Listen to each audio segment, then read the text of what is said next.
اس کو سمجھنا بڑا مشکل ہے. یہ بلو بلڈ نہیں تھا. یہ بلو بلڈ بیچارہ نہیں تھا. اس کی مشہور کہاوت ہے کہ لیڈی ماؤنٹ بیٹن نے کہا lady ویول G G wears the dress which my made میری نوکرانیاں جو پہنتی ہیں. آپ اس سے اندازہ لگا لیں.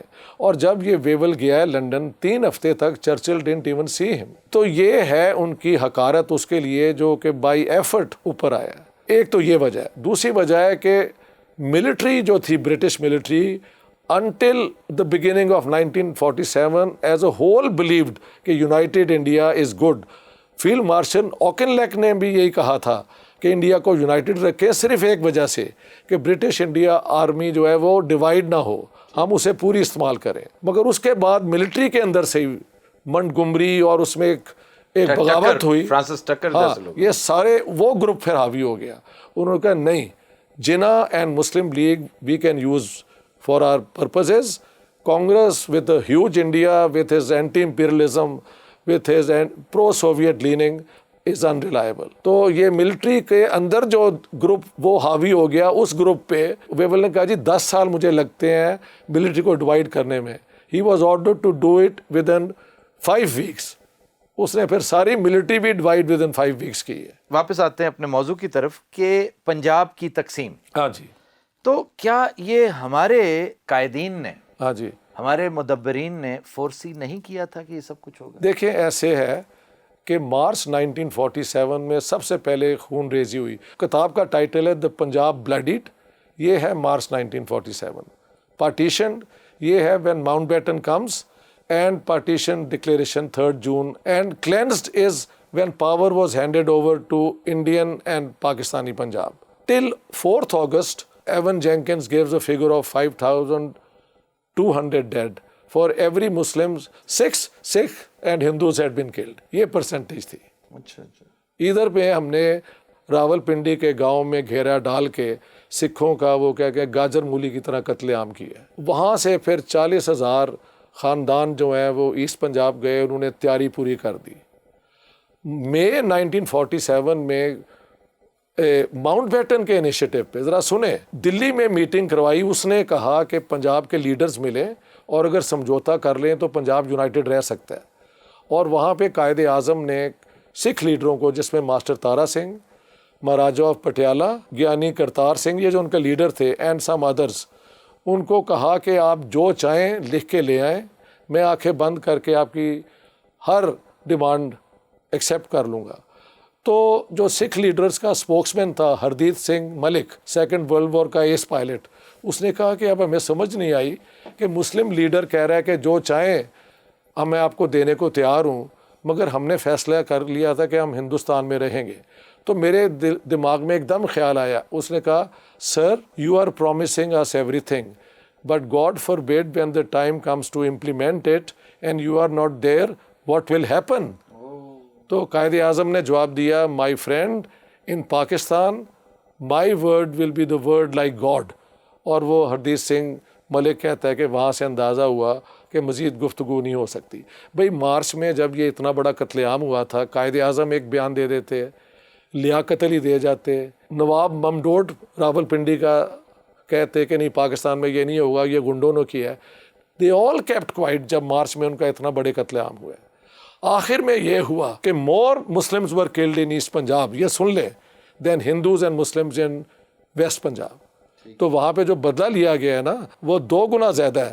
یعنی میرے اندازے سے 500,000 Muslims were killed and 250,000 Hindus and Sikhs were killed. تو اس میں حماقت کس کی ہے کہ آپ سکھوں پہ اٹیک کر رہے ہیں. اگر آپ سکھوں کو ملا لیں تو ہندو پھر رہ جاتے ہیں نا, سارا پنجاب آپ کا ہو جاتا ہے. ان کی تو ننکانہ صاحب بھی یہاں ہیں, لاہور میں گرو ارجن ہے, نارووال یہاں پہ, جنمستھان یہاں پہ, ان پہ سارا اٹیک کر کے مارچ میں تو ان کو آپ اپنے خلاف کر لیا. میں یہ ماننے کو تیار نہیں ہوں, یہ میری بد نصیبی ہے کہ میں یہاں پہ ڈس ایگری کروں گا. اچھا, کہ یہ کروایا گیا تھا, یہ ہم نے نہیں کیا, نہیں انگریزوں نے کروایا. میں نے وہاں لکھا ہے, اس میں 2 ایویڈنس ہیں. خواجہ مسعود جو بعد میں بڑے مشہور پرنسپل گارڈن کالج کے ہوئے ہیں, مجھے گورنمنٹ کالج وہاں گارڈن کالج پڑھانے وہ لے کے گئے تھے. انہوں نے کہا کہ مارچ میں جب یہ رائٹ ہو رہے تھے تو ہمارے امریکن جو تھے پرنسپل, انہوں نے ڈپٹی کمشنر کو کہا کہ یہ ہاسٹل میں ہندو سکھ ہیں تو آپ 2 آرمی والے یہاں بھیج دیں اینڈ ہی ریفیوزڈ. دیکھیں یہ جتنے گاؤں ہیں نا پنڈی شہر سے 1.5 گھنٹہ 2 گھنٹے پہ ہیں. ایک ہفتہ یہ قتل عام ہوتا رہا اور شروع ہوا یہ 6 کی رات کو اور 13 کی صبح کو پھر ملٹری جو ہے نا وہ ڈوگرے زیادہ تر اور کچھ وہ آئے ہیں اور تب انہوں نے پھر جو بچ گئے تھے سکھوں نے بچایا. میری کتاب میں بے تحاشا انٹرویو ہیں سروائیورز کے. یہ بھی تو ہو سکتا ہے سر کہ یہ انگریزوں کا تھا, یہ انگریزوں یہ ہونے دو. کا انیشیٹو یہ ان کا انیشیٹو اب تھا, وہ اپنے مقصد میں کامیاب کامیاب ہو گئے.